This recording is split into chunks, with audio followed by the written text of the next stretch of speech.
ஓம் சாய்ராம்.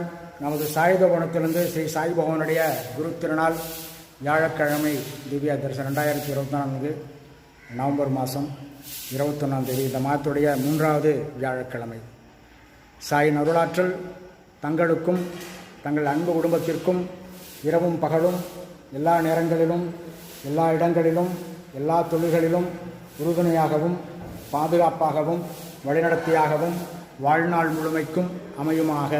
தாங்களும் தங்கள் அன்பு குடும்பமும் உடல் வளம், மனவளம், உயிர் வளம், பொருள் வளம், குடும்ப வளம், நட்பு வளம், சமுதாயம் அனைத்தும் பெற்று வாழ்நாள் முழுவதும் வளமோடு வாழ எல்லாம் வல்ல ஸ்ரீ சாய் பகவான் அருள்பாலிக்க வேண்டும். நமது பிரார்த்தனைகளை, வேண்டுதல சங்கல்பங்களை ஸ்ரீ சாயின் திருவடியில் சமர்ப்பணம் பண்ணுவோம். சாய்ராம். ஷாயே ஷாயே ஷாயே ஷாயே.